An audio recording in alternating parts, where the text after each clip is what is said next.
I was driving down a forgotten back road one chilly autumn night when I first sensed that something was terribly wrong. A feeling that clung to me like the damp mist that enveloped the small town of Ashwick. I had heard the whispers about the eerie happenings in that place, the ominous legends passed along in hushed tones, but nothing could have prepared me for the experiences that would come to haunt my every step. I had arrived in Ashwick for a brief business meeting, planning to leave as soon as I wrapped up my affairs. But fate had other plans when a sudden car breakdown forced me to seek shelter. I reluctantly pulled off onto a narrow, unpaved street lined with dilapidated houses and overgrown gardens. One such house, its once grand facade now marred by peeling paint and shattered windows, beckoned me with a strange, almost magnetic allure.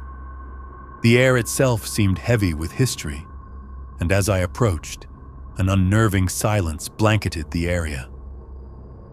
I knocked on the creaking door, and it swung open with an agonized groan. An older man with tired eyes and trembling hands appeared, as if he had been expecting me all along.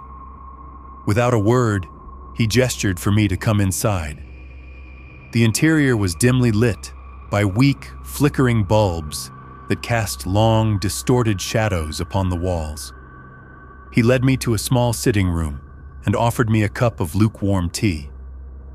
I was grateful, though I couldn't shake the feeling that I was stepping into a realm where the veil between the living and the dead was perilously thin. That night, as I lay in a creaking bed under a threadbare quilt, I couldn't suppress the sound of whispers creeping through the silence. At first, I convinced myself it was the wind, or perhaps the old house settling into its ancient bones. But as the minutes dragged on, the murmurs grew clearer, and soon I recognized that they were not human words, but agonized echoes from a long-lost past.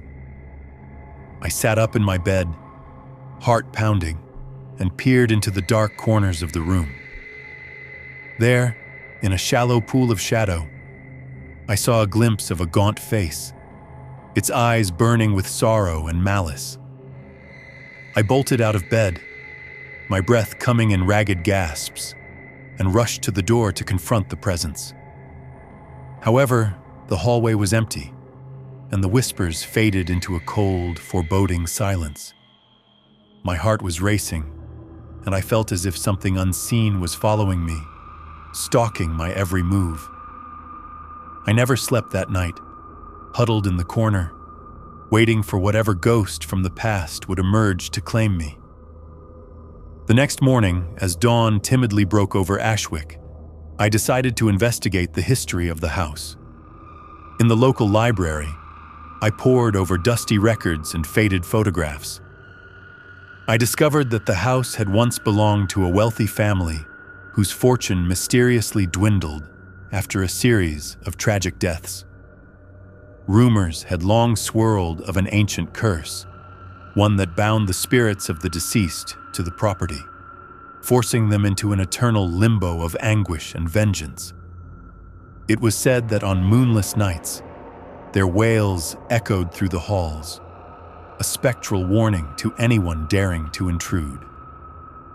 Determined to understand what I had witnessed, I returned to the house, this time with a sense of reluctant purpose.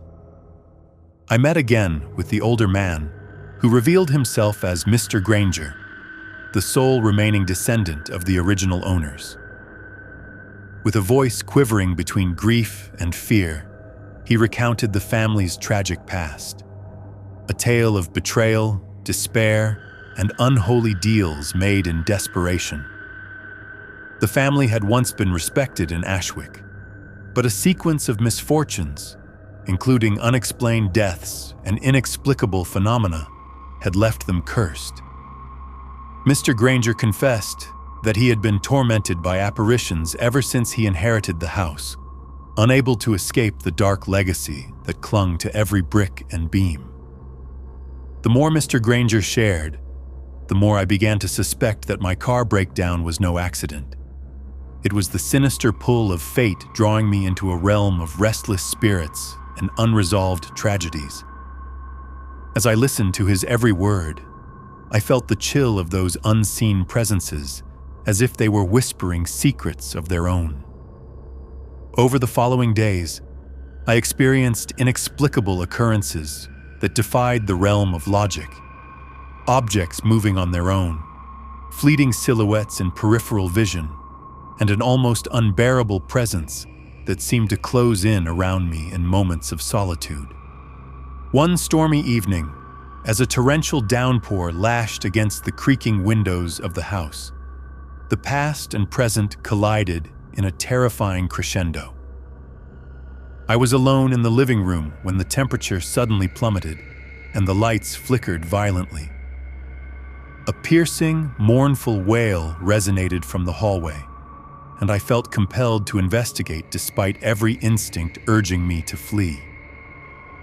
Hand trembling, I reached for the door and stepped into the corridor, where the air shimmered with an icy haze. There, at the far end of the hall, stood a spectral figure, a woman in tattered clothing, her eyes hollow and her face contorted in anguish. Her presence was overwhelming, filling the narrow space with a palpable sense of despair. I tried to speak, to ask her what she wanted, but no words emerged from my parched throat. Instead, I felt her sorrow seep into me, a tide of grief that threatened to drown my very soul. In that moment, I understood that she was one of the cursed spirits, doomed to wander this forsaken place for eternity. I backed away slowly, the spectral woman's mournful expression seared into my memory. As I turned to escape, I heard Mr. Granger's voice from behind, a low, sorrowful murmur pleading for forgiveness. I found him collapsed on the floor near the doorway, his eyes fixed on an empty space. He was speaking of ghosts from his own past, a litany of regrets and unspoken apologies that resonated with the profound despair that haunted this house. I rushed to his side, only to find that his eyes had glazed over, as if he were a vessel for forces beyond mortal comprehension. From that night onward, my nights became a constant battle against the encroaching darkness. Sleep was elusive, and every creak and gust of wind became a harbinger of the unknown. I attempted to record my experiences, desperate to document the truth of what I had witnessed. But the tape recorder I set up in the living room produced only static and unintelligible whispers that defied explanation. In the days following that stormy night, I began hearing strange knocks at the front door, though when I answered, no one was there. I received phone calls filled with nothing but heavy breathing and a barely audible plea for release. It was as if the very air around me was teeming with restless souls, desperate to break free from their unseen chains. Each experience left me more isolated, more convinced that the fine line between life and death was fraying in this cursed town. Eventually, with my nerves frayed and my spirit battered by relentless encounters, I made the heart-wrenching decision to leave Ashwick. The drive away was a blur of tears and whispered apologies to the phantoms I had encountered. Yet, as I reached the outskirts of town, I couldn't help but feel a lingering presence in my rearview mirror, a final, silent reminder that the horrors of Ashwick were not so easily abandoned. Now, as I pen these words from the safety of a distant, bustling city, my nights are far from peaceful. Every shadow seems to harbor a spectral watchman.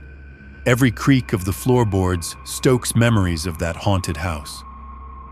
I try to convince myself that what I experienced was nothing more than the tricks of a fatigued mind, but the evidence remains indelible, etched into the very fabric of my being. I have learned that some places are haunted not merely by ghosts, but by the echo of a collective past, a legacy of sorrow, guilt, and despair that transcends the boundaries of time. The town of Ashwick, with its legacy of cursed souls and tragic histories, serves as a grim reminder that the past is never truly gone. It lingers in the quiet corners, in the rusted door hinges, and in the desolate souls that inhabit its long-forgotten houses. And now, that darkness has followed me into my everyday life. Even now, I can't shake the feeling that I am being watched, that every quiet moment is haunted by an unseen presence waiting for its moment to resurface. The ghosts of Ashwick have left their indelible mark on me, a chilling reminder that some terrors are not confined to the past. They are eternal, waiting patiently to remind us of the fragile boundary that separates life from death. Our chilling tale concludes here. Ready for the next ghostly whisper? I never believed in ghosts until the night I spent alone in the abandoned lighthouse on Edgewater Point. I'd taken the odd job of caretaker for the old structure after the local council decided it was easier to secure the premises than demolish the relic. They called it a relic for a reason. Its paint peeled like crumbling parchment, its windows clouded with neglect, and its bell tower loomed over the churning sea with an aura of long-forgotten tragedies. I arrived on a foggy evening with only the sound of the surf and distant gulls to welcome me. The seaside town of Edgewater was nearly deserted at that hour. Its few remaining residents lived in hushed acknowledgement of the lighthouse's reputation. They whispered of a time when the beacon guided ships safely to harbor, and of a night when, amid a savage storm, a tragic accident claimed the lives of the crew who manned the lighthouse. Their souls, they said, had never found rest. I entered the lighthouse, half expecting a bitter wind to rush up the spiraling staircase to greet me. Instead, I was met with a profound silence, punctuated only by the drip of salty water leaking through the weathered roof. My task was simple: secure the building and maintain its structure until its fate was decided by someone more invested than I.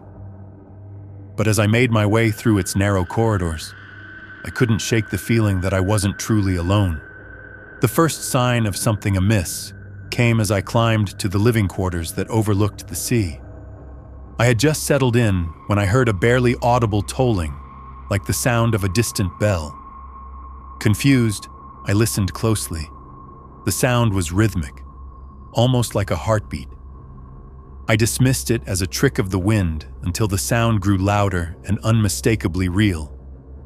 My rational mind insisted it must be coming from the bell in the tower.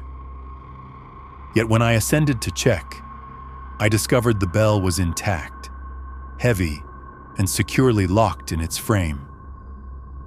There was no logical explanation for it to be ringing on its own. That night, as I sat by a low-burning fire in the cramped kitchen, I tried to comfort myself with the familiarity of routine. I made a cup of strong coffee and stared out the grimy window at the darkened sea. The pages of an old logbook caught my eye, a relic left behind by the previous keeper.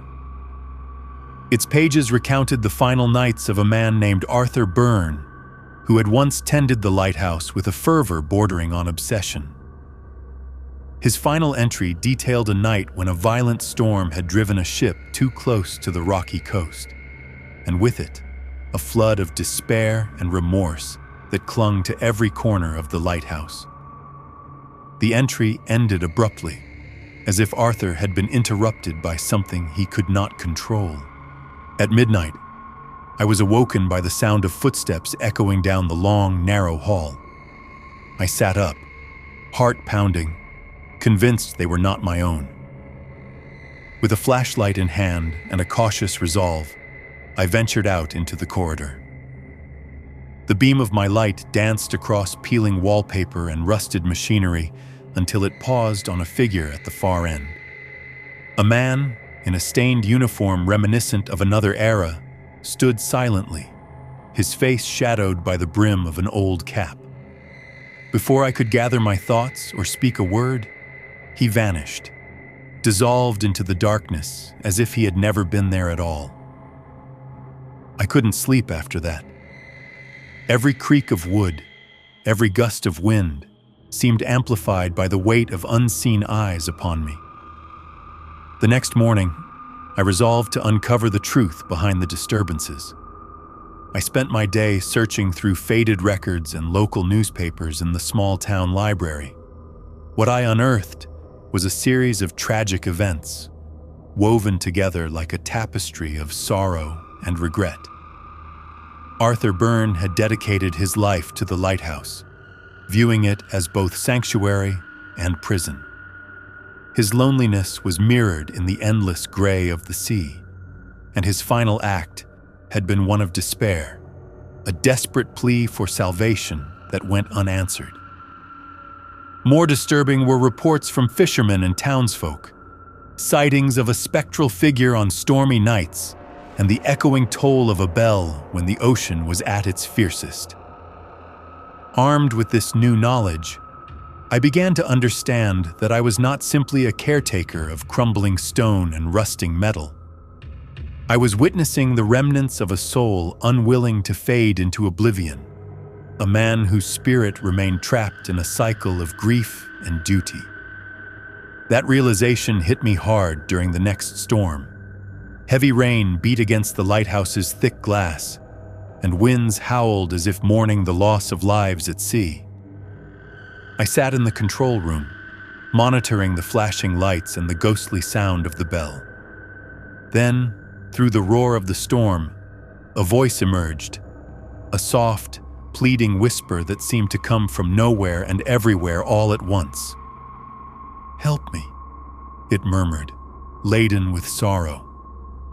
I followed the voice down to the base of the tower, where the bell hung silent in daylight. The air was unnaturally cold, and I could see my own breath misting before me. Something compelled me to place my hand on the bell's cool surface. In that moment, a vivid vision overtook me. I saw Arthur Byrne standing in the midst of a raging tempest on the deck of a ship. His face was contorted with despair as crashing waves claimed the vessel, and his desperate eyes locked with mine for a fleeting instant. When the vision faded, I was left trembling, the echo of his anguish still ringing in my ears. I tried to shake off the encounter as a product of my overactive imagination, a man haunted by regret and the relentless tide of solitude. But the occurrences only grew more intense. Every creak of the building, every gust of the biting wind, reminded me of the night I had shared with Arthur's tortured spirit. I began to experience a presence that was neither malevolent nor benign. It was as if the lighthouse itself was a living monument to the tragedies it had witnessed, its walls absorbing the sorrow and rage of every lost soul that had passed through. On the 5th night of my solitary vigil, I found myself in the control room again when the door creaked open on its own. Slowly, deliberately, a figure emerged. A woman, her expression one of profound sadness, draped in a tattered dress that fluttered as if in an unseen breeze. Her eyes, deep pools of endless grief, met mine, and in that exchange, I felt a surge of unbearable loneliness and despair. She beckoned me silently toward a sealed door I had never noticed before. Compelled by a mixture of dread and an inexplicable urge to help, I followed her into a hidden chamber behind the door.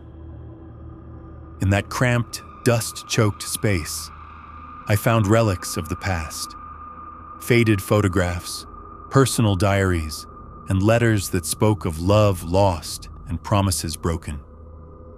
It was here I learned of a family torn apart by tragedy, of a mother who had lost her husband to the sea, and of a daughter whose spirit could not bear the weight of their shared misery.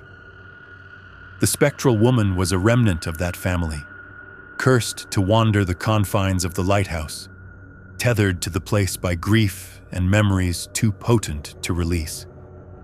As I perused the diaries, a profound sadness settled upon me. These were stories of unfulfilled love, of desperation in the face of nature's relentless fury, and of souls lost in the tide of time. The ghostly visitors were not here to terrorize me. They were echoes of a past that demanded to be acknowledged, a plea for remembrance. Yet, their manifestations were as terrifying as they were heart-wrenching. My nights turned into an endless vigil, with each creak of the ancient structure and every whisper of the wind sounding like a lament from beyond. I felt a deep connection to these lost souls, as if I had been chosen to be their final witness, their one chance at absolution. One particularly harrowing evening, after another long day of inexplicable hauntings, I decided I could no longer live isolated from the echoes of the past. I sought help from a local historian, a stooped man with a penchant for the paranormal. He confirmed what I already suspected. The lighthouse was known throughout Edgewater as a place where the boundaries between the living and the dead were dangerously thin. His eyes, filled with both pity and awe, warned me that I was meddling in forces beyond my control.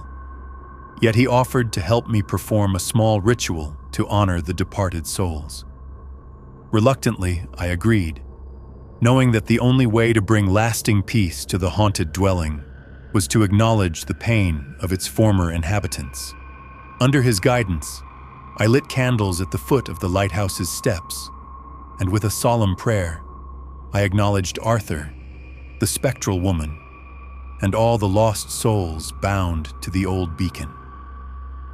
In that moment of shared grief, the wind stilled, and the ominous tolling of the bell ceased, replaced by a bittersweet silence that spoke of unresolved sorrow but hinted at a possible release. Though the supernatural disturbances lessened after that night, the imprint of that experience remains with me, etched into my very soul. I left the lighthouse behind soon after, returning to a world where the rational and the tangible held sway. But sometimes, when a cool mist fills the air on moonlit nights, I find myself wondering if I left a part of my heart behind, forever intertwined with the anguished spirits of Edgewater Point. Our chilling tale concludes here. Ready for the next ghostly whisper? I'd always considered myself a skeptic, someone who scoffed at ghost stories and paranormal legends. But nothing could have prepared me for the night I spent in Blackwood Asylum, a decrepit relic of a bygone era that had long been abandoned on the outskirts of a crumbling industrial town. I was drawn there by a strange compulsion, a whisper of truth behind the countless rumors of restless souls who still wandered its labyrinthine corridors. I arrived at dusk, the fading light struggling against the oppressive, starless sky. The asylum loomed before me, its broken windows like hollow eyes watching my every step. Its facade was choked by ivy and time, the heavy iron gates hanging ajar as if inviting me inside. I'd been curious ever since I heard murmurs about the facility, a place infamous for the tragic treatment of its patients, where legends spoke of atrocities masked by the guise of psychiatric care. Locals claimed that the anguished cries of tormented spirits still echoed within its walls, forever trapped in a cycle of pain and regret.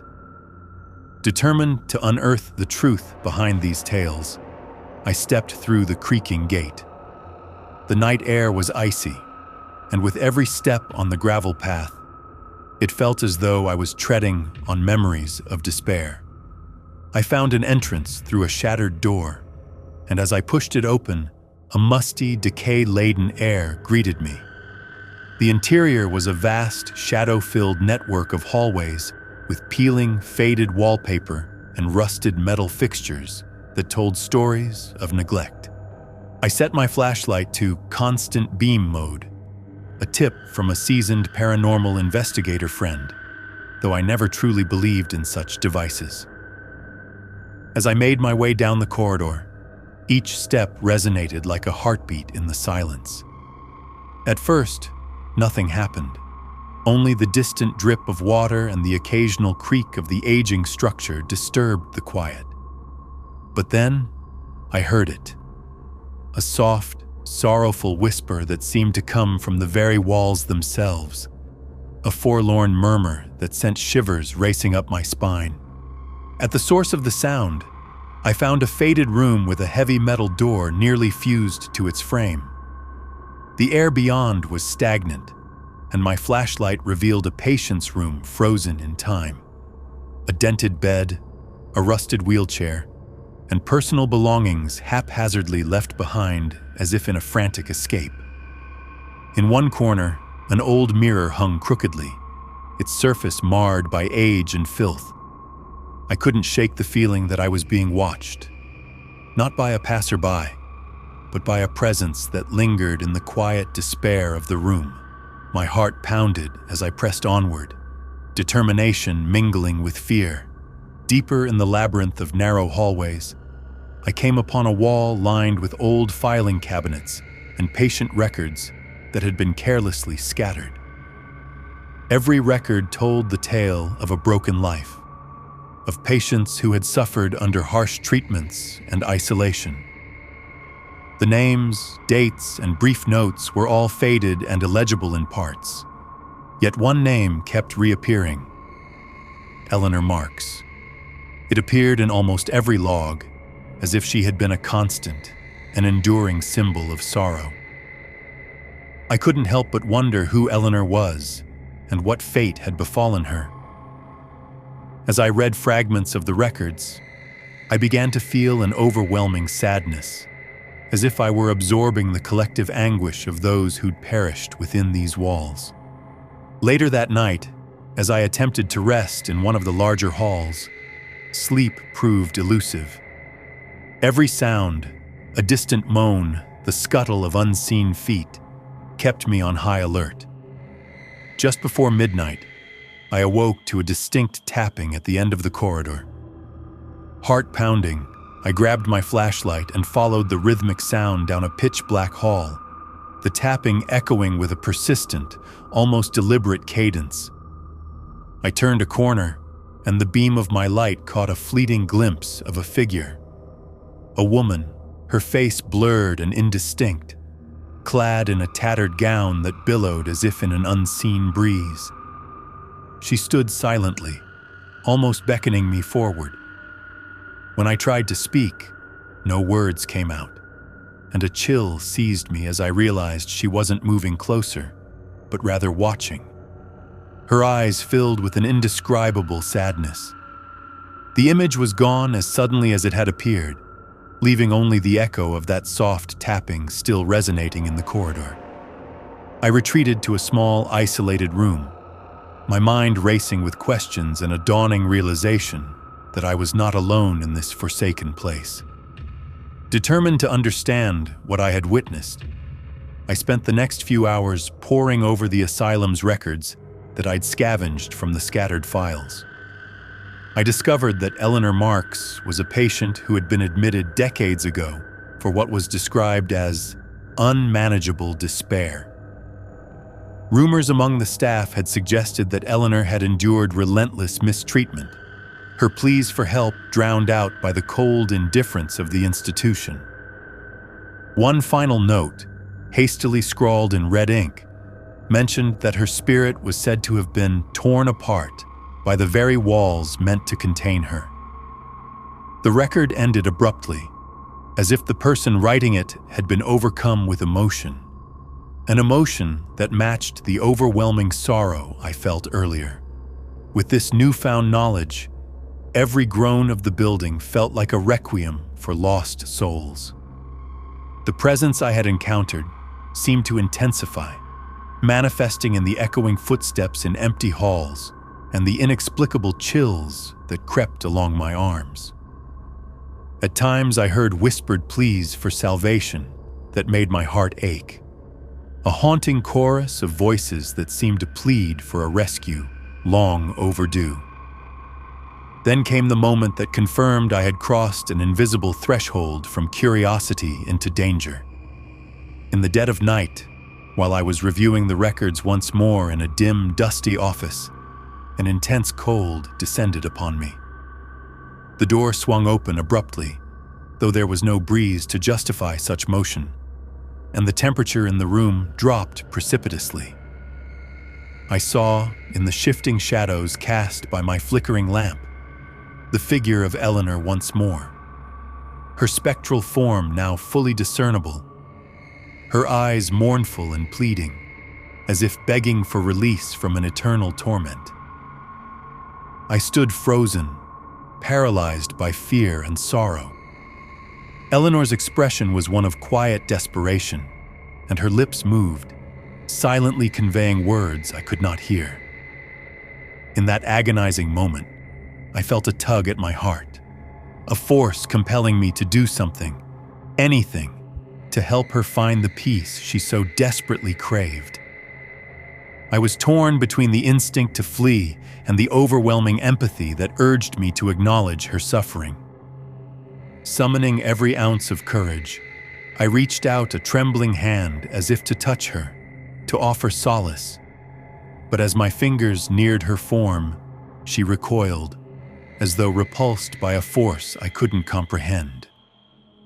The apparition dissipated into the gloom, leaving me with nothing but the bitter taste of despair and an urgent need to escape the asylum's grip. The night wore on in a haze of feverish dread. Every room, every corridor resonated with the echoes of past tragedies. The walls seemed to whisper, voices overlapping in a tragic symphony of loss and regret. At dawn, with the gray light of morning seeping through cracked windows, I finally managed to leave Blackwood Asylum. I emerged from its cursed threshold feeling as if a part of me had been left behind, a fragment of my soul now forever entwined with the anguish of its inhabitants. The experience haunted my every step for weeks afterward, a constant reminder that some places are burdened by more than just memories.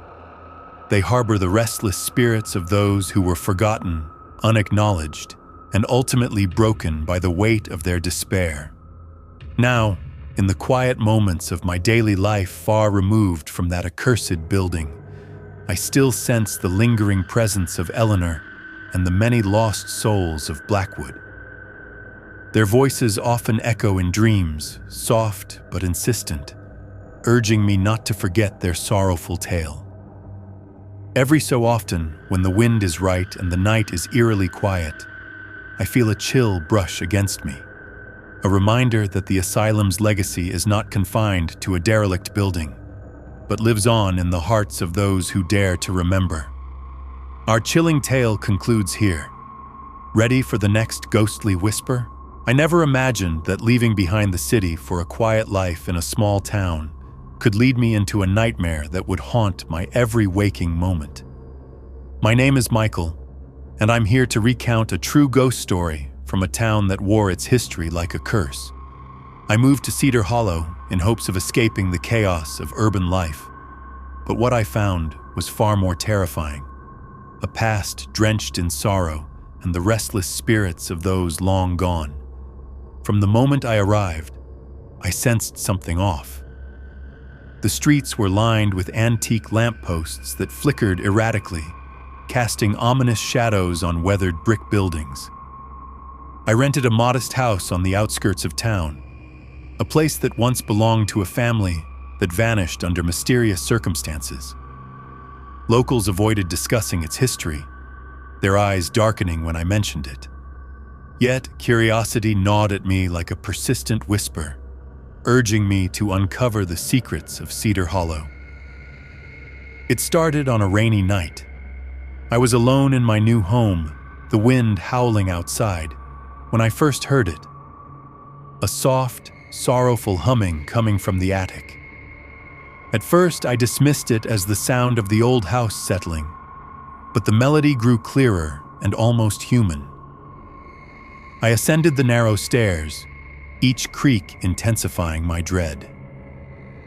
In the dim light of my flashlight, I caught a glimpse of something, a fleeting shadow that moved with deliberate intent. It wasn't an animal, nor could it have been a trick of the light. My heart pounded as I whispered into the darkness, "Who's there?" Only silence answered back, thick and oppressive. Determined to learn more, I began to question the few townsfolk who were willing to share their own chilling experiences.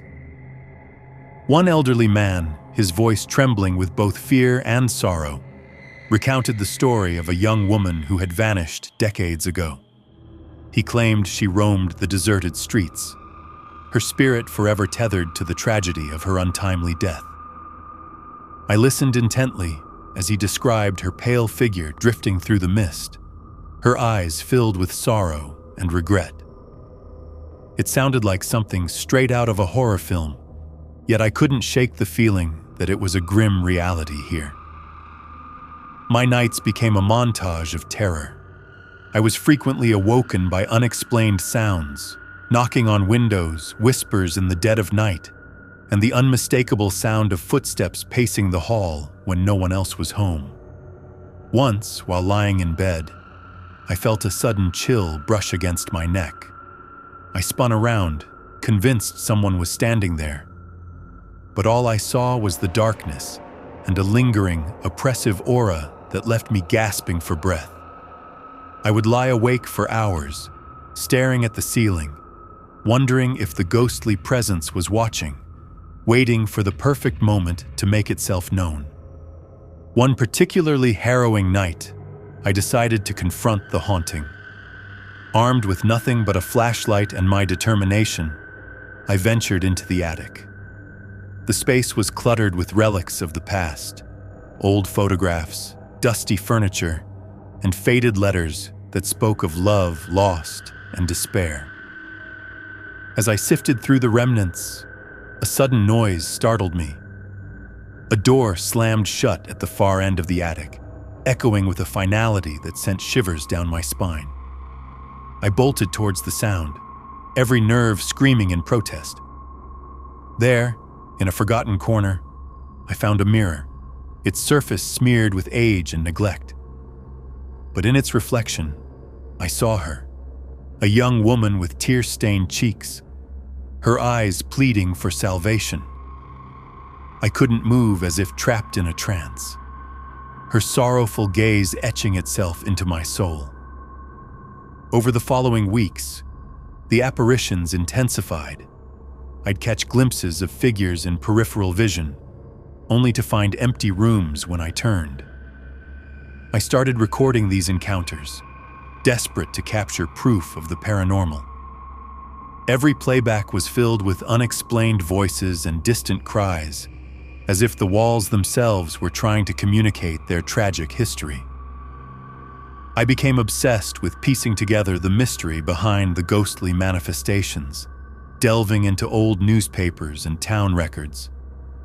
I learned of a terrible fire that had ravaged a nearby building decades ago, a fire that claimed the lives of many, including that young woman from the mirror.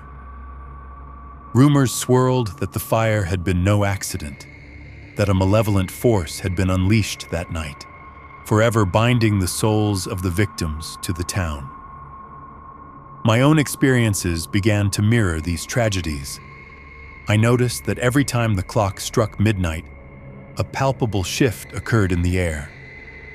Doors creaked open on their own, and the temperature plummeted as if the house was exhaling a breath of despair. One night, I found myself locked in a trance-like state, drawn to the basement by an unseen force. I descended into the darkness, where the air was thick with the stench of decay. In that musty corridor, I encountered another spirit, a disfigured figure, its face contorted in agony. It let out a guttural moan that resonated through the stone walls, a sound so sorrowful and haunting that I was reduced to tears. I could feel its anguish, the despair of a soul trapped in an endless cycle of torment. The terror reached a crescendo on a particularly stormy evening. The power flickered out, plunging the house into an impenetrable blackness. As I fumbled for a candle, I heard a disembodied voice reciting a mournful dirge. The words were indistinct, yet laden with a pain that transcended time. In that moment, every horror of Cedar Hollow surged through me. The lost souls, the unspeakable tragedy, and the inescapable curse that bound us all. I ran from room to room, seeking refuge, only to find that the house itself seemed determined to ensnare me in its spectral grasp. I eventually realized that Cedar Hollow was not just haunted by ghosts, but by memories too painful to forget. The land was steeped in grief, and every brick of the old buildings pulsed with the echo of lost lives. In the dim light of dawn, as I sat with my trembling hands and tear-filled eyes, I vowed to escape this nightmare. I packed my belongings and left that cursed house, but the horrors of Cedar Hollow clung to me like a second skin. Even now, I am haunted by flashes of that eerie mirror and the desperate faces that reached out from the darkness. I share this story not to sensationalize tragedy, but as a warning to those who seek refuge in the quiet corners of the world. Sometimes, the serenity of a small town belies the depth of its haunted past. Cedar Hollow is a reminder that some places are burdened by secrets that should remain buried. I still hear the soft humming on rainy nights, and sometimes, when the wind is right, I swear I see her, an ethereal figure with sorrowful eyes, standing by my window. The ghostly whispers of that cursed town will forever echo in my mind, a constant reminder that the past never truly dies. Our chilling tale concludes here. Ready for the next ghostly whisper? I still remember the chill that crept through the small town of Briarwood, a place where every whisper of wind carried remnants of old stories and secrets best left unsaid.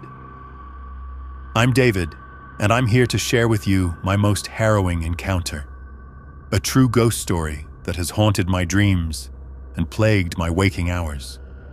It was a damp autumn evening, and the sun was dipping below the crooked skyline. I had just returned home from a long day at the local tavern when I heard a faint scratching at my door. I hesitated, hand trembling as I reached for the latch. The sound was inexplicable, somewhere between a frantic tap and a desperate clawing that reverberated through the walls. I could hardly grasp what was happening, but instinct warned me something was amiss. "Who's there?" I called out, my voice quivering. The only response was a heavy silence, broken by the sound of the wind and the rustle of dead leaves on the porch. Though I was alone, the feeling of being watched was overwhelming.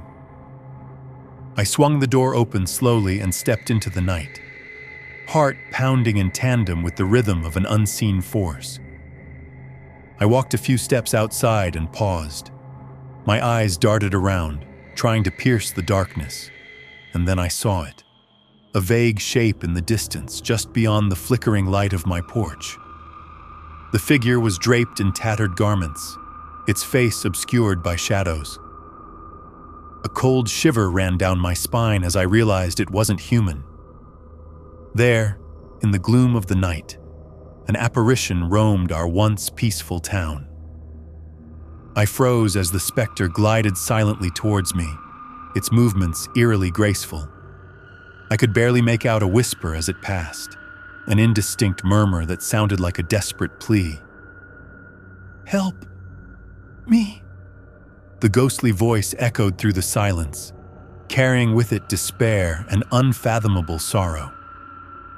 In that moment, I felt an inexplicable compulsion to follow the ghost.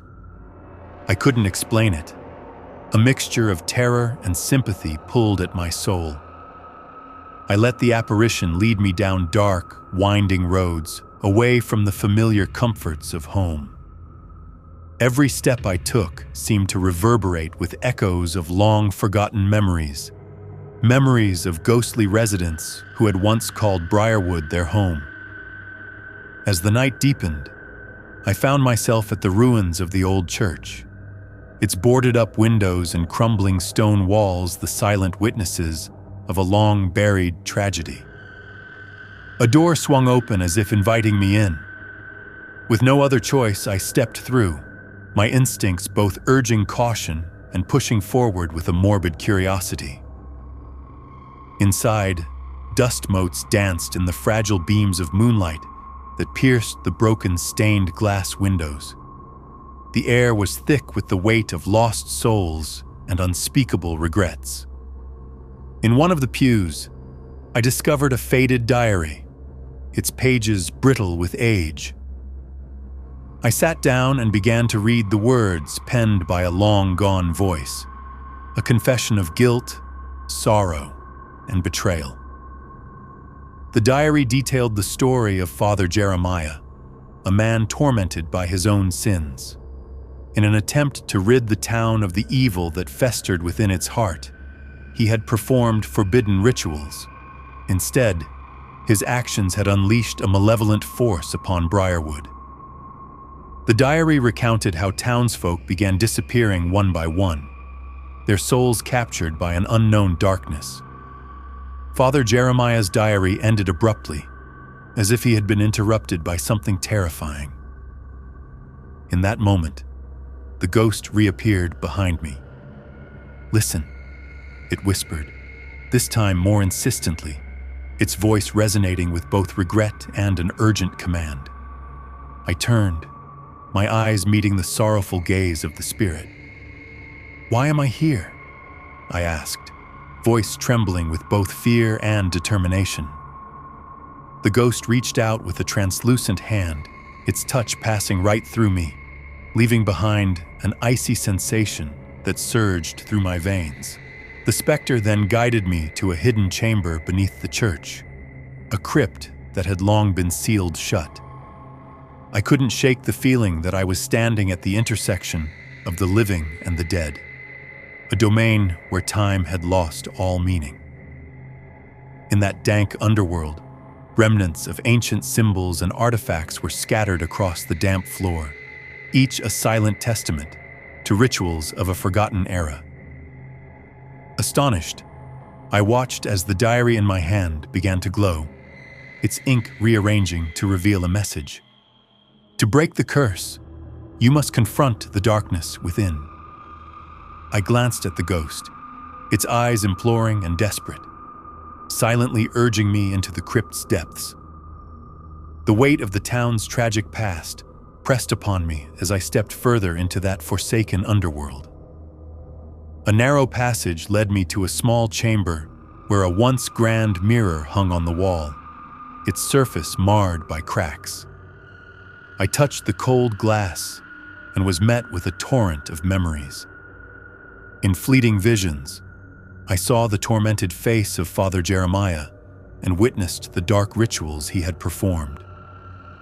These visions, etched in my mind and the shattered mirror, revealed that I was deeply entangled in Briarwood's curse.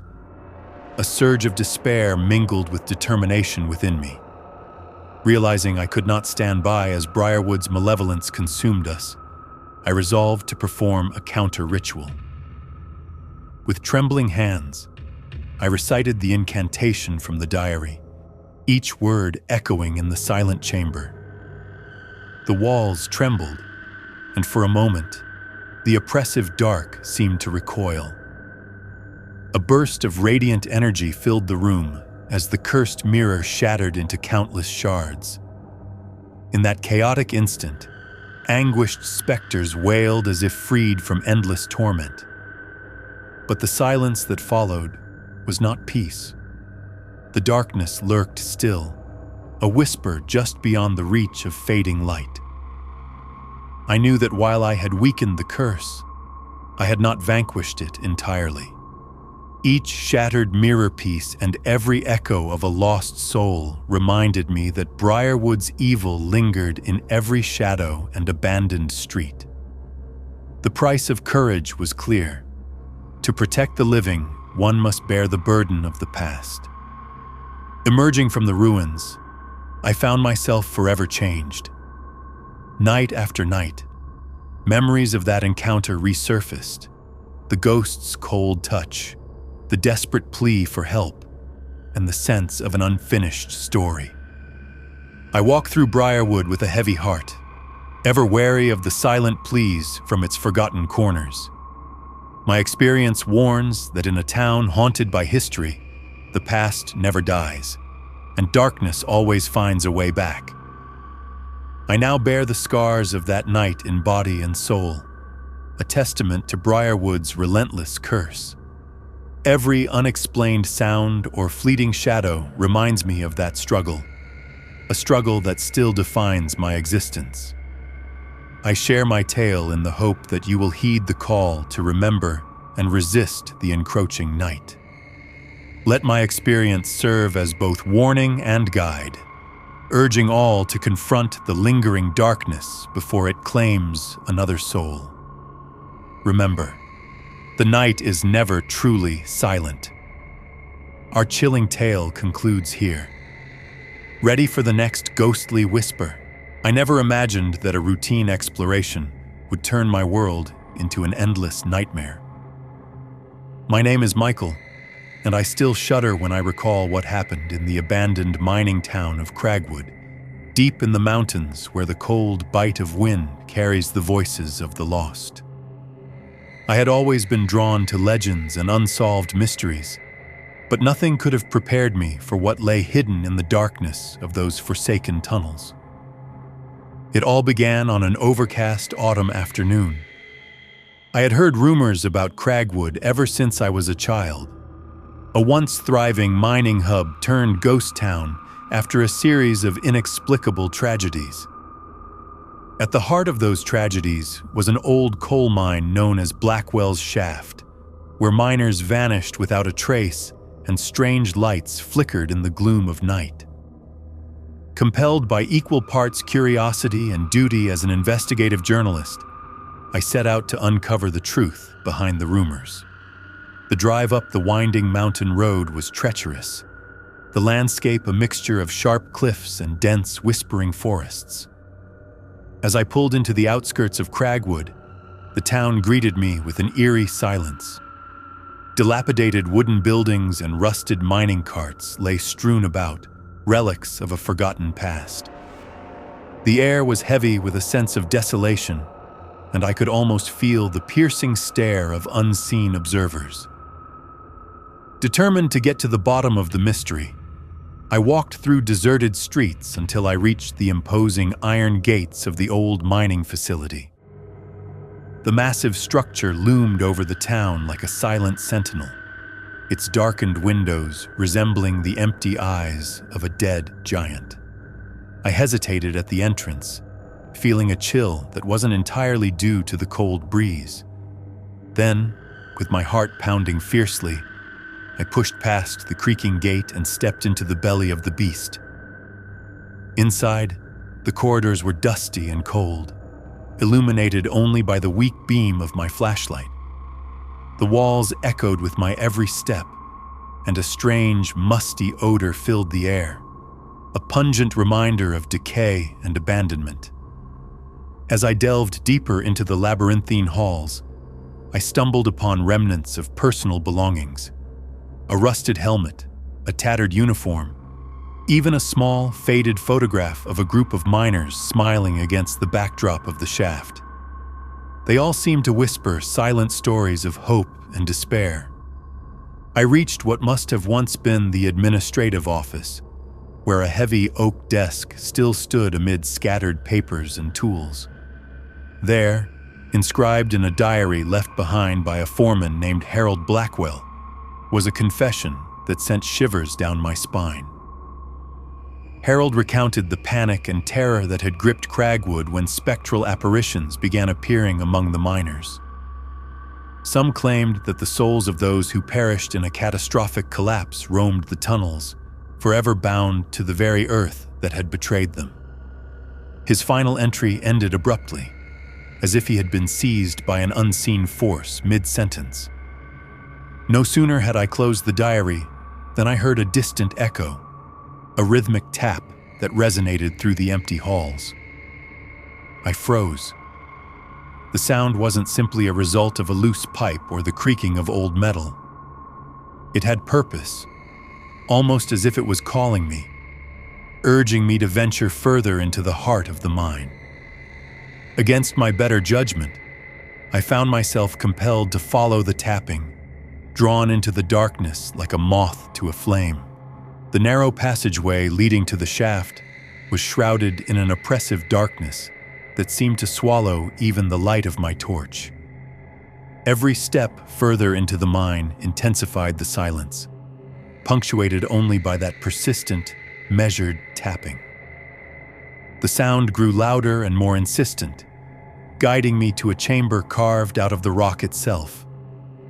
There, resting against the cold stone wall, was an old miner's lamp, its glass cracked and rusted, yet inexplicably glowing with a faint, otherworldly light.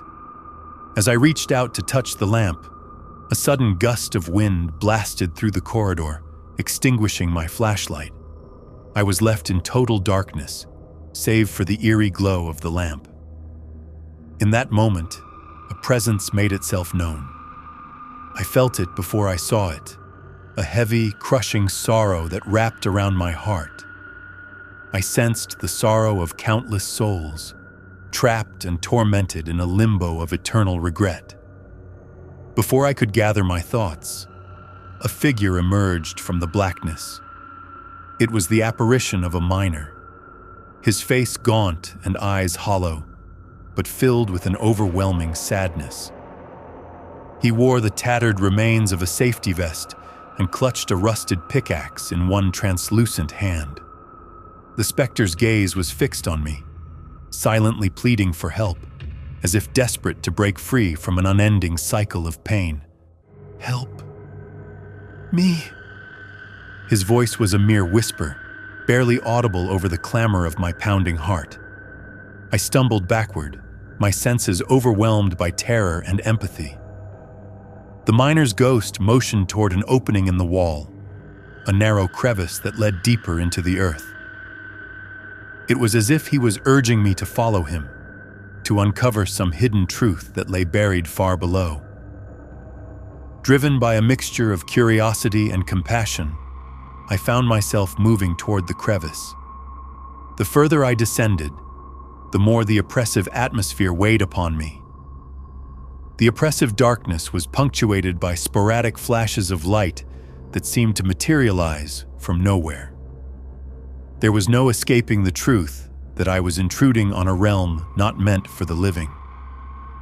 At the end of the descent, I found myself in a vast subterranean cavern, its ceiling lost in shadow. In the center of the cavern lay a collection of personal artifacts carefully arranged around an ancient stone slab. There, I recognized fragments of a memorial to the fallen miners, a tribute that had been abandoned and forgotten over time. The spectral miner's ghost drifted toward the slab, hovering above it as if conducting an unearthly vigil. In that silent chamber, the air itself vibrated with unresolved sorrow and spectral energy.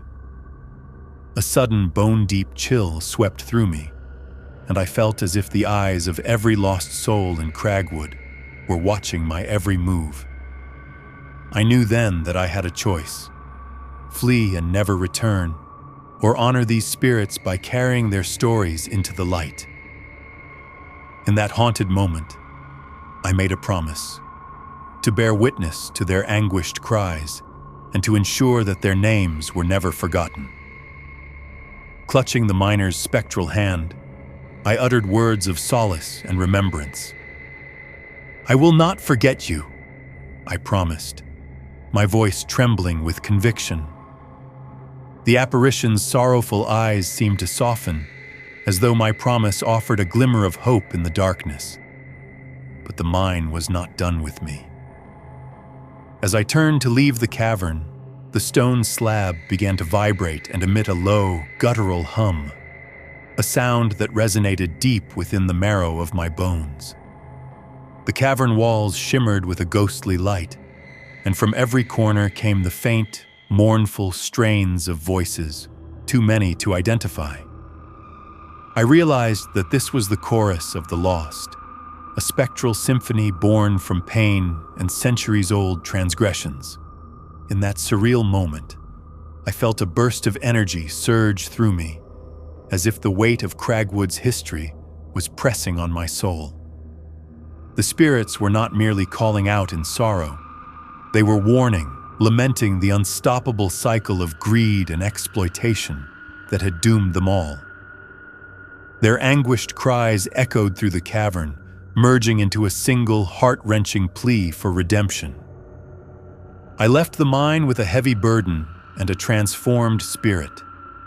Every subsequent day, the chill of Cragwood's ghostly legacy haunted me. I heard the whispers of the miners in my dreams and saw fleeting figures at the edge of my vision. The experience left an indelible mark, a reminder that some places are cursed by the sins of the past, and that the dead sometimes have a message for the living.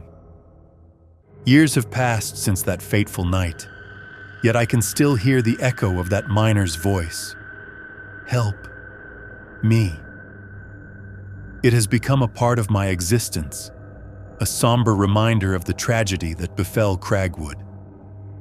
I continue my work as a journalist and a chronicler of ghostly truths, determined to give voice to those who have long been silenced by time. But deep within me, I know that the tunnel in which I once wandered still awaits other souls driven by curiosity and a desire to uncover the secrets of the past. To anyone who dares to seek the truth hidden in forgotten places, remember this: some mysteries are best left undisturbed. The souls of Cragwood remind us that the dead are never truly gone. They linger in the crevices of our memory and the silent voids of abandoned places. Sometimes, the quest for truth has a price, and the price is often paid in sleepless nights and the burden of eternal sorrow. Our chilling tale concludes here. Ready for the next ghostly whisper? I'll never forget that fateful night I spent by the sea, where the relentless ocean and howling wind conspired to unveil a truth too ghastly to comprehend. My name is John, and I'm here to recant the strange and terrifying events that unfolded at the Old Mariner's Beacon, a derelict lighthouse perched on a rugged, isolated cliff overlooking storm-tossed waters. It all began during a bitter winter's gale. I was drawn to the lighthouse by a combination of curiosity and a desperate need to escape the monotony of my day-to-day life. Locals had long whispered about the spectral warnings and eerie lights that glowed from within, even after decades of abandonment. Despite the warnings, I felt inexplicably compelled to see these phenomena for myself, to unmask the unknown behind those foreboding beams cutting through the fog. I arrived at dusk, when the horizon was painted in dark purples and mournful blues, and the lighthouse loomed in the distance like an ancient sentinel guarding secrets of the past. The building was a relic of a bygone era, its stone walls pitted and eroded by salt and time. As I approached, the wind roared louder, as if it were spurning intruders. Every gust carried with it the scent of sea brine mixed with a faint, acrid odor of decay. I stepped inside through a rusted door whose creak echoed in the vast emptiness. The interior was cold, unnervingly so, with every footstep resonating against the worn stone floors. Dust danced in the feeble light that filtered through broken windows, and the air itself felt oppressive, heavy with decades of untold sorrow. I began to explore the narrow hallways, each lined with portraits of long-forgotten lighthouse keepers. Their eyes, though faded, seemed to watch my every move, their expressions frozen in a mixture of vigilance and despair. While climbing the spiral staircase that wound its way upward to the lantern room, I sensed that I was not alone. Footsteps, light, almost hesitant, echoed behind me. I spun around, only to find the corridor empty. The chill crawling up my spine intensified with every step. The hours faded as I made my way to the top, my curiosity battling with the creeping dread that gnawed at my mind. At last I reached the lantern room, a circular space dominated by the vast circular window through which the ocean roiled in tumult. The room was a time capsule, filled with antique navigational instruments and a massive rusted mechanism that had once rotated the light to warn ships of perilous rocks below. As I inspected these relics, I noticed a leather-bound journal resting on a decaying table. Its pages, yellowed and brittle, belonged to Captain Elias Reed, the last keeper known to have manned Mariner's Beacon before an unspoken tragedy struck. The journal chronicled Captain Reed's struggles during a particularly vicious winter storm nearly a century ago. He wrote of mysterious apparitions at sea, phantom ships emerging from the mist, and unsettling voices that echoed through the lighthouse corridors. His final entry was jagged with terror. He described a looming presence in the lantern room, a dark figure with hollow eyes and a sorrowful smile, uttering cryptic warnings of an inevitable doom that could not be escaped. Just as he appeared to pledge to confront this presence, the entry ceased abruptly, leaving behind an air of unfinished business and inexplicable dread. As I absorbed these chilling words, the temperature in the room plummeted further. My breath came out in ragged, visible puffs. The beam from the solitary lantern flickered erratically, casting long, distorted shadows across the walls. In that moment, the atmosphere shifted. The quiet hum of the wind outside was joined by an unmistakable creak, a slow, deliberate sound that resonated from deep within the structure. I turned to see a figure standing by the window, partially obscured by the shifting light. The apparition resembled the very description Captain Reed had written about. A gaunt shape clad in a weathered naval coat, eyes sunken and mournful. The ghost's presence was overwhelming, both sorrowful and foreboding. The figure's mouth moved as if in silent conversation with the raging storm outside, its voice an inaudible murmur that nonetheless filled the room with despair. My instincts screamed to flee, yet I found myself frozen, compelled to listen.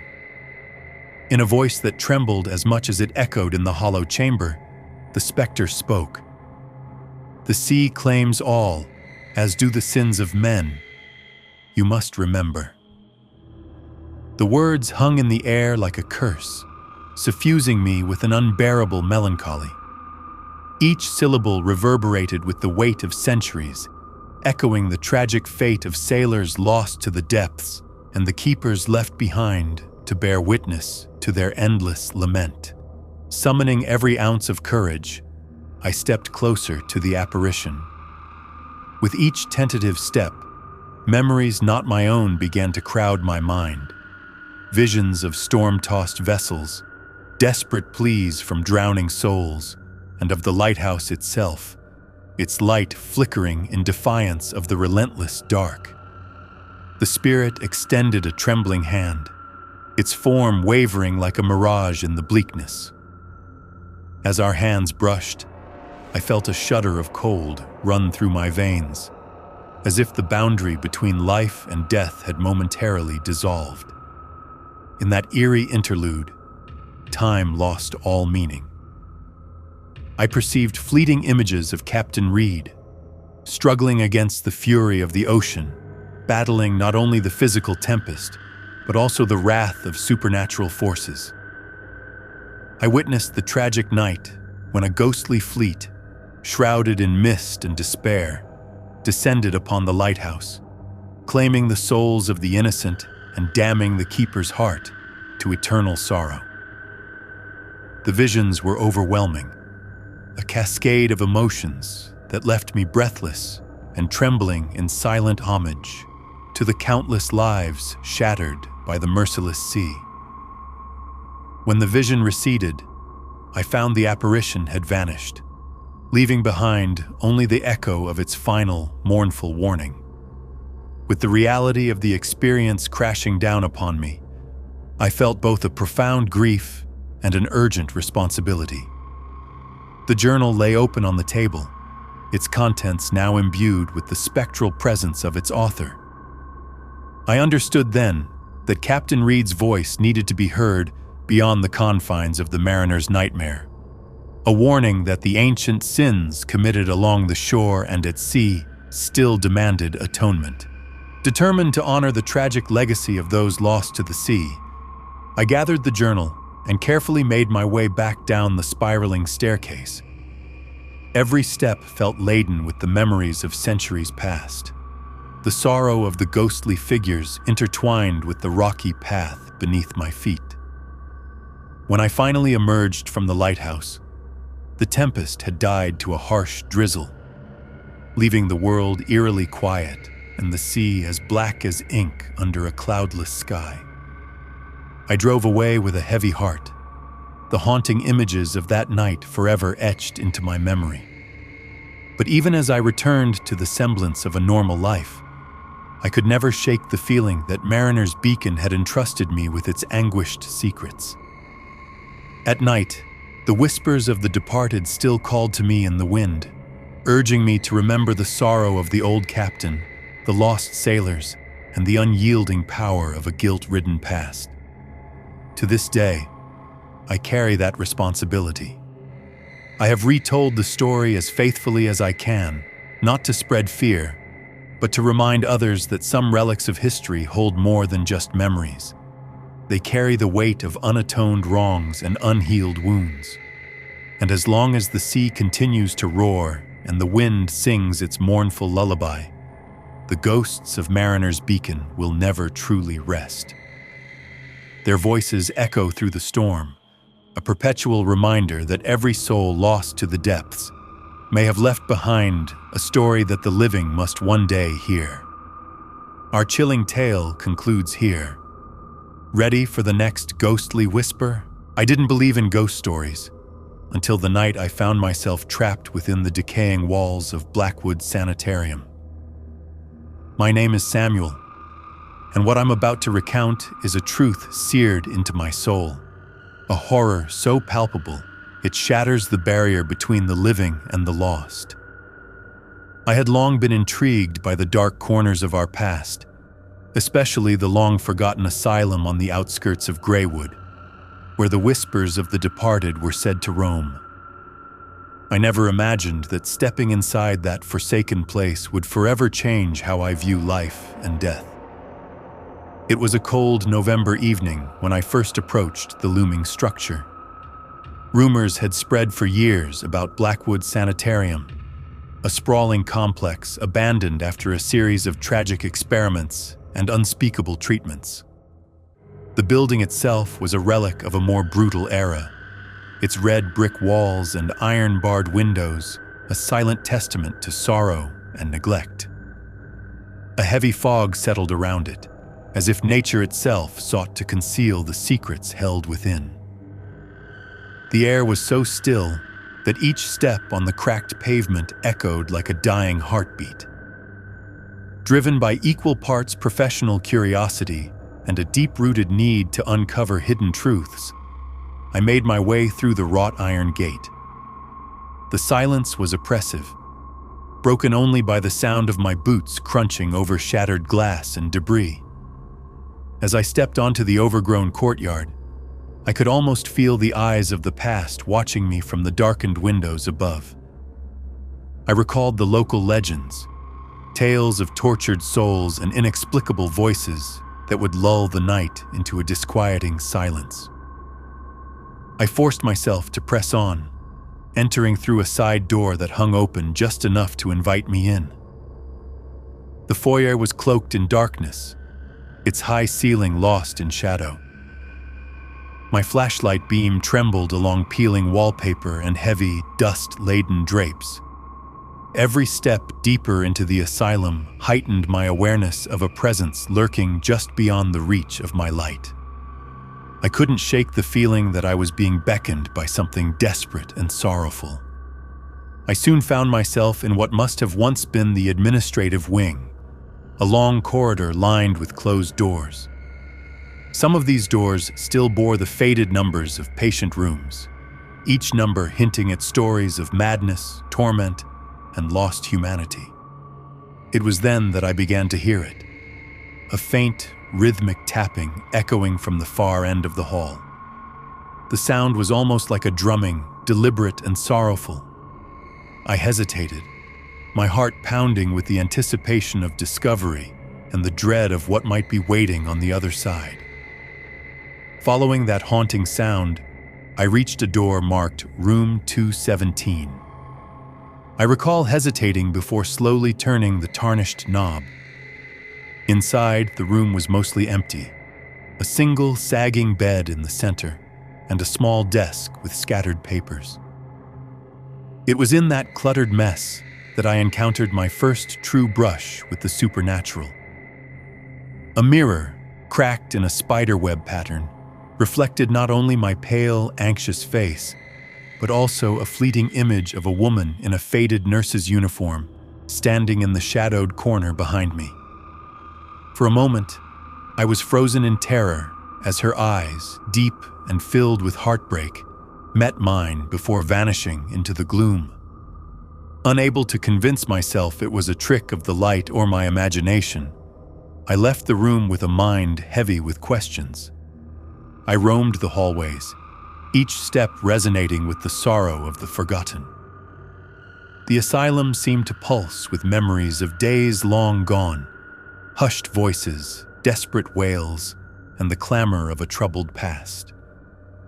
An inexplicable chill ran down my spine, as if invisible hands were brushing against my skin, urging me to remember the untold stories hidden within these walls. My investigation took me to the East Wing, where I discovered an old medical station. Here, the remnants of archaic treatment apparatuses and dusty records testified to the cruelty that had once unfolded within these sterile chambers. In a battered filing cabinet, I found several patient records that spoke of a radical doctor known only as Dr. Harrington, an enigmatic figure rumored to conduct experiments to cure the mind by any means necessary.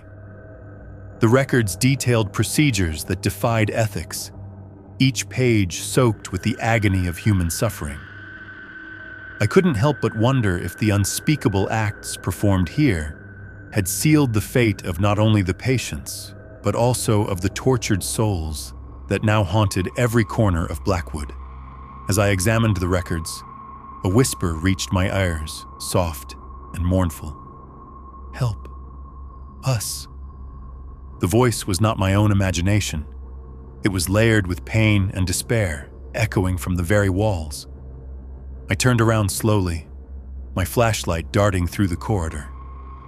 There, emerging from the murk of a distant room, was the spectral form of an elderly man, a doctor, I presumed, with hollow eyes and a face etched with regret. His white coat was tattered and stained with what I feared was not water, but the blood of a past, long vanished. With a trembling hand raised in a silent plea, he beckoned me to follow. Despite my racing heart and overwhelming terror, a sense of duty pulled me in. I trailed the ghostly figure as he led me down a narrow staircase into the basement. The stairs creaked with each step, and the air grew suffocatingly stale. At the bottom, I found a vast, dimly lit chamber that had once served as a laboratory. The flickering light from a single dangling bulb revealed rusted equipment and cryptic symbols drawn on the concrete floor. Symbols that hinted at dark, almost occult rituals. A palpable aura of agony and despair charged the atmosphere. In the center of the chamber stood a large, ornate mirror, its surface marred by years of neglect. I approached it, compelled by an unexplainable force. As I peered into its depths, I did not see my reflection. Instead, I was confronted with a mosaic of tortured faces, each representing a patient whose life had been twisted by the cruelty of the asylum. Their eyes were filled with unspeakable sorrow and silent accusations, as if demanding recognition for the horrors endured. The doctor's ghost, now standing silently beside me, seemed to merge with their collective presence, a guardian of their unspeakable tales. Then, as if the weight of all that despair was too much to bear, the chamber erupted into a chorus of anguished voices. The walls shuddered with the sound of pain and the rustle of displaced spirits. I felt the clammy touch of unseen hands and a force pressing against me, urging my escape. In that terrifying instant, I realized that Blackwood Sanitarium was no longer a relic of a bygone era. It was alive with the wrath and sorrow of countless souls, desperate for release. I backed away slowly, heart pounding, and made my escape through the winding corridors. The entire building seemed to convulse with each cry and whisper, a macabre symphony of the damned. When I finally emerged into the frigid night air, I was overwhelmed by a profound mixture of relief and lingering dread. The asylum loomed behind me, its broken windows like dark, unblinking eyes, silently witnessing my flight. In the following days, I experienced strange nightmares and unsettling glimpses of movement in the periphery of my vision. Even in the mundane light of day, the memory of that haunted night clung to me like a shroud.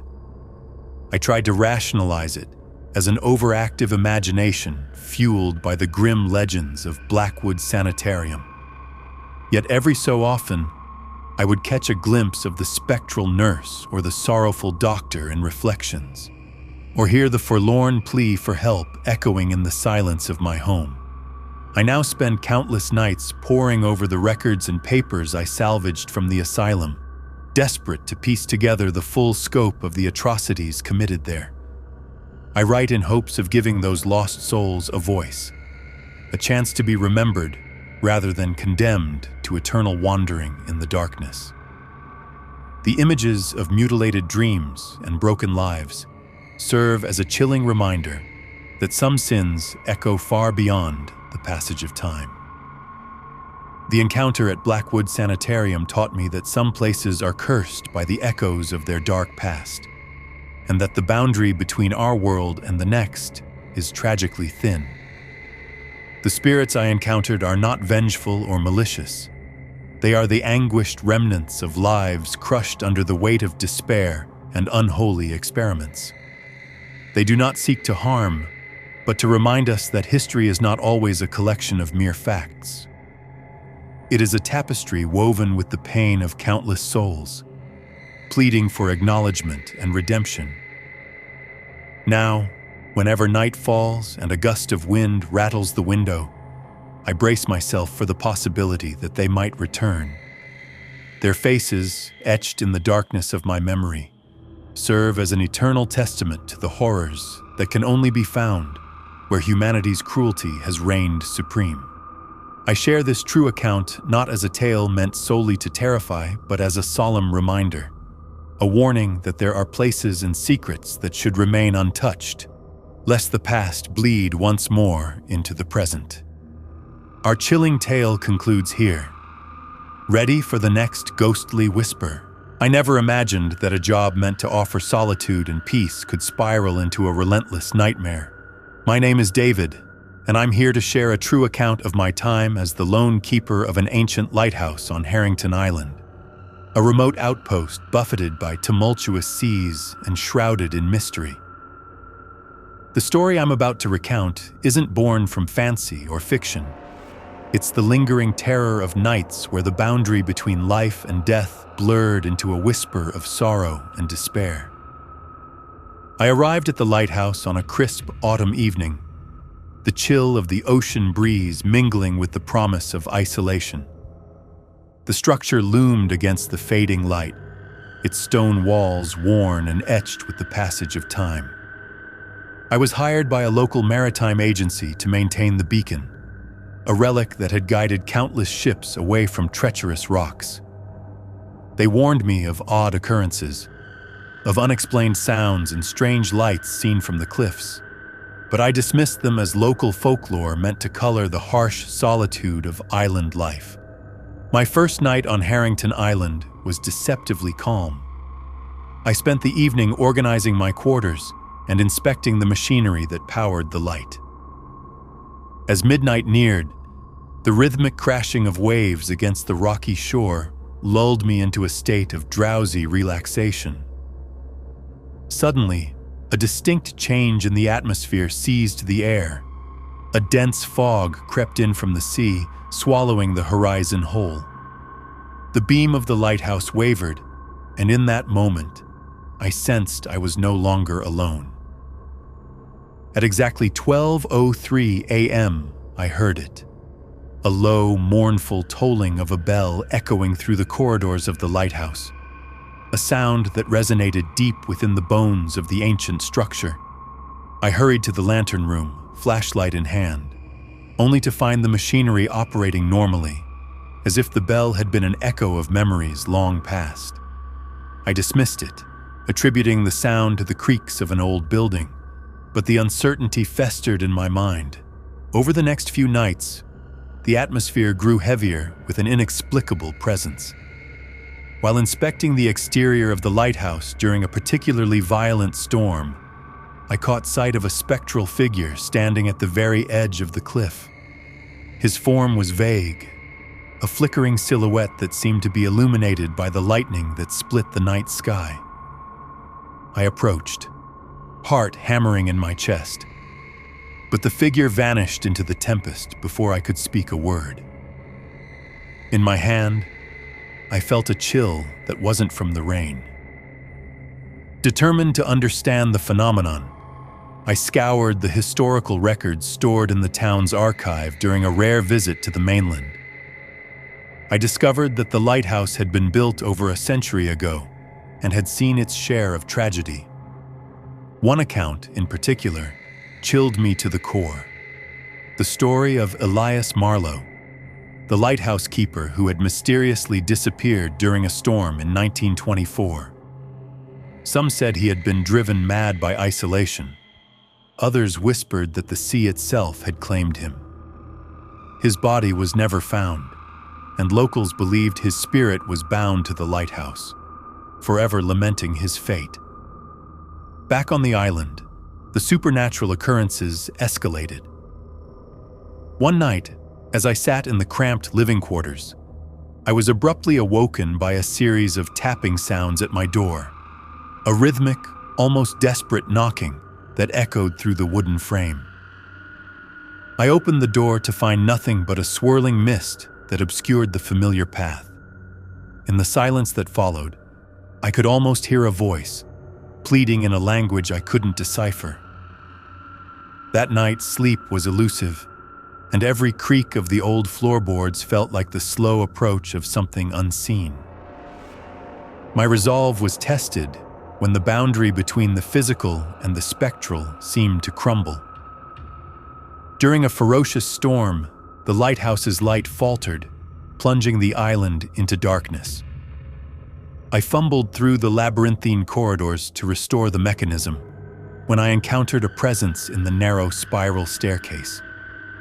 There, in the gloom, stood a man in old-fashioned attire, his eyes filled with a sorrow that mirrored the depth of the raging sea below.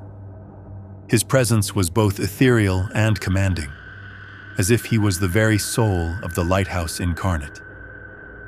I could not move, rooted by a mixture of terror and compassion as he extended a trembling hand toward me.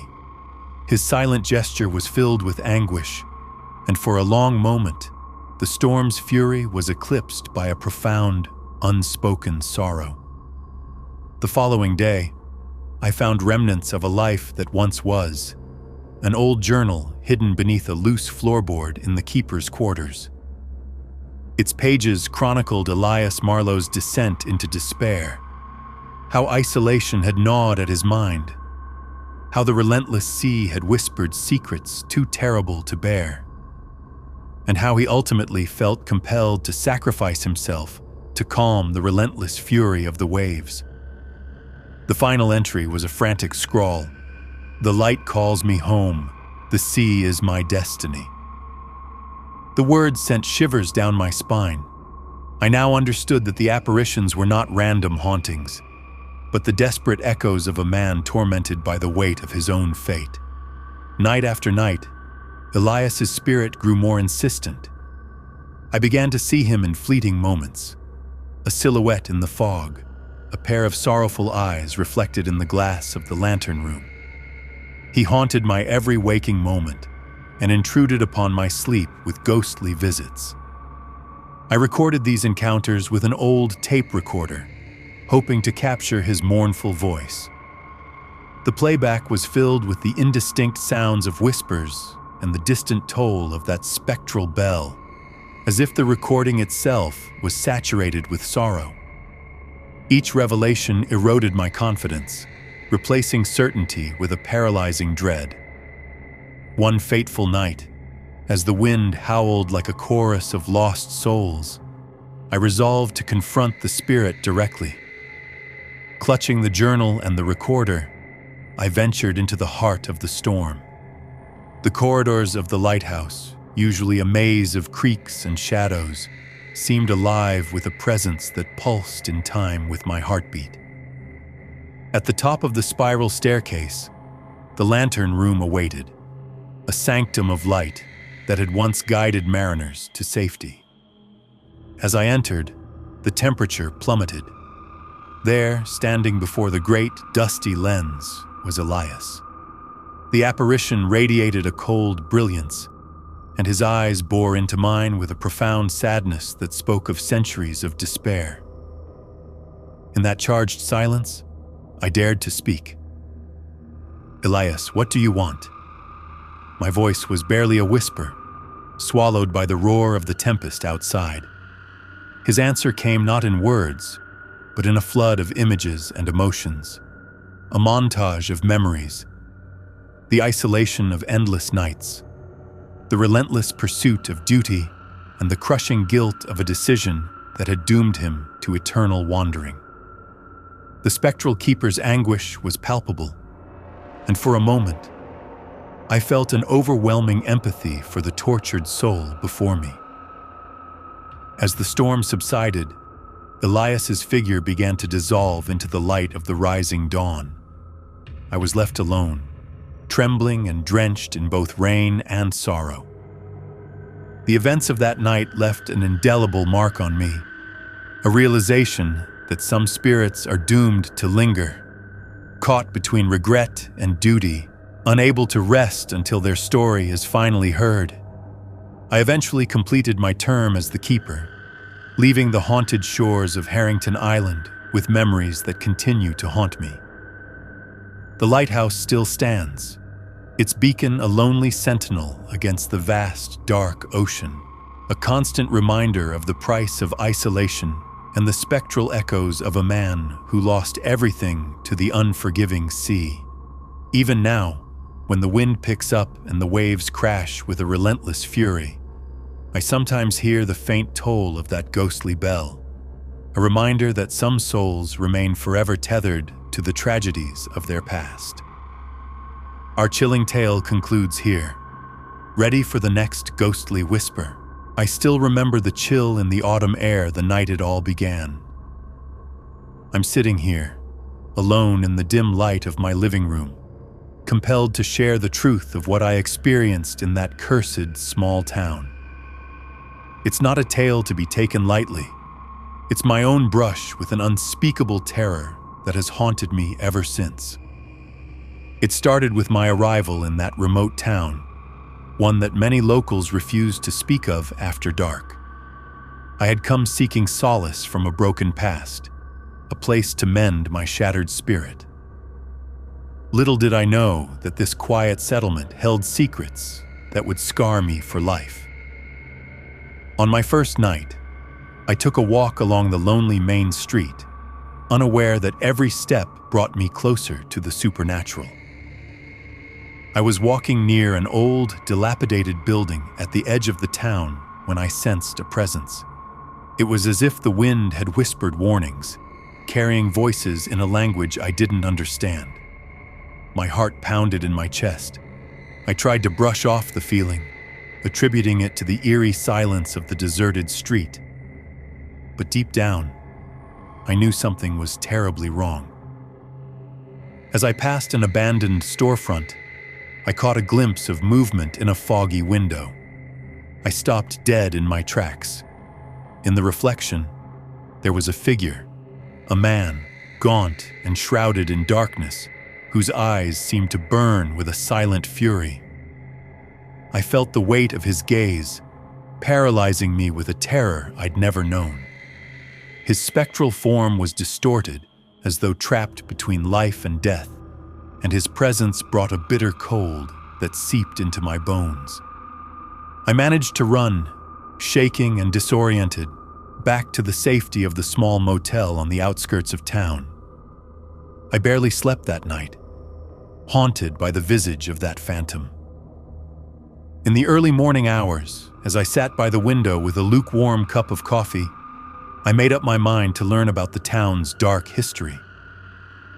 I visited the local library and pored over yellowed newspapers and faded photographs that whispered secrets of past tragedies.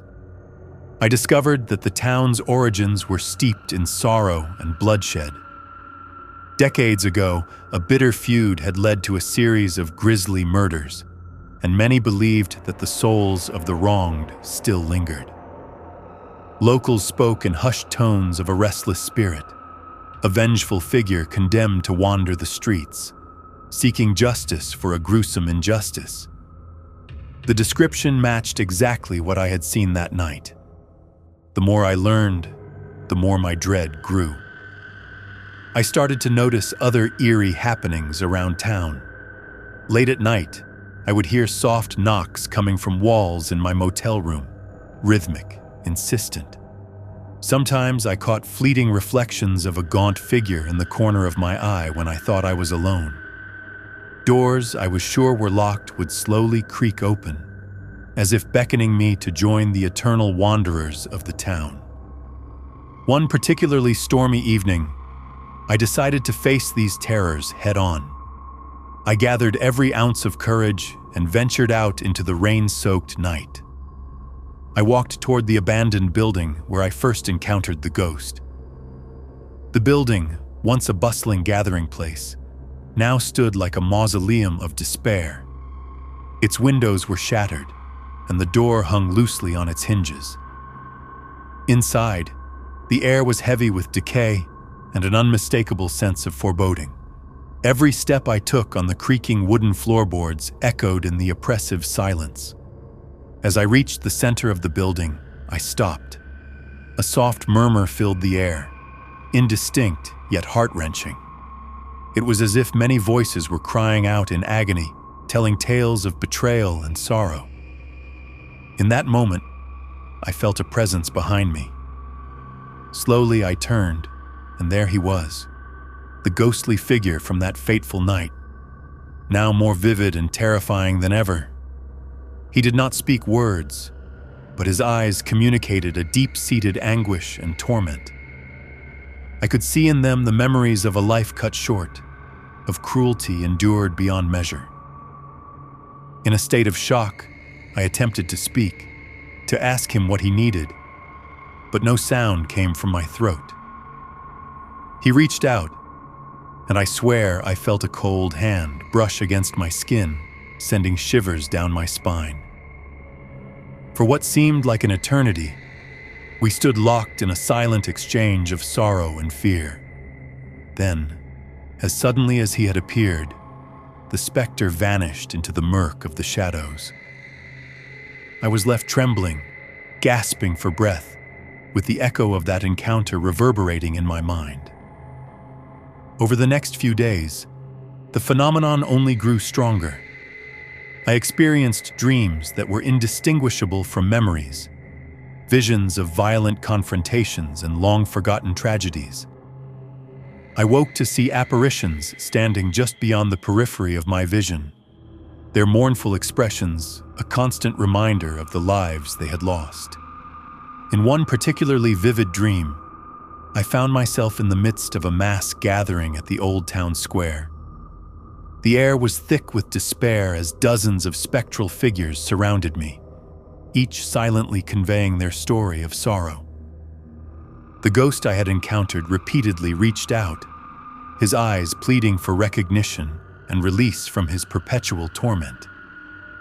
I tried to speak, to comfort him, but my voice was swallowed by the overwhelming silence. I woke from that dream with tears streaming down my face and a deep sense of responsibility for the pain I now carried in my soul. Word of my experiences slowly spread among a few locals who had long been aware of the town's dark secret. They whispered of old legends and forbade me from stirring the dormant horrors further. But the more I learned, the more I felt compelled to unearth the truth behind this ghost's tragic fate. I sought out a reclusive local historian who had spent his life documenting the town's untold stories. He recounted a tale of betrayal, a respected figure in the community who had turned against his closest friend, condemning him to an untimely death without proper justice. The vengeful spirit was that friend, trapped in limbo, his soul marred by the injustice he had suffered. Armed with this newfound knowledge, I attempted one final act of reckoning. I returned to the old building on a cold, clear night, determined to help the tormented soul find peace. I placed a small, weathered photo frame on the dusty floor, one that held a picture of the man in happier times, and whispered words of forgiveness and understanding. For a brief, shining moment, the air around me shimmered, and I could sense the burden lifting, as if the ghost had finally found a measure of solace. Yet, even as the atmosphere began to change, a lingering sense of melancholy remained, a heavy reminder that not all wounds could be healed so simply. I left the building with mixed emotions, my heart both lighter and heavier at the same time. The experience had left me forever marked, a living testament to the fragile boundary between our world and the next. Now, as I record these words, I know that I have touched the raw edges of a spectral tragedy that few could ever imagine. The ghost of that small town remains, a reminder of the unquiet dead and the secrets buried beneath the veneer of everyday life. The winds still whisper his story, and if you listen carefully, you might hear his sorrow echoing in the silence of the night. Even years later, I find myself haunted by his eyes and the desperate plea in his gaze, a silent cry that I might have the power to finally put his spirit to rest, or perhaps be forever tethered to the chain of his eternal grief. I share this tale not to scare, but to bear witness to a truth that has altered my life irreversibly. For in that small town, I learned that the past is never truly gone, and that the ghosts of our history can walk among us, each step echoing the lost hopes and shattered dreams of those who came before. And so, dear listener, if you ever find yourself near a quiet town with secrets too heavy to bear, remember my story, for sometimes the true horror lies not in the monsters of legend, but in the echoes of real lives marred by injustice. Our chilling tale concludes here. Ready for the next ghostly whisper?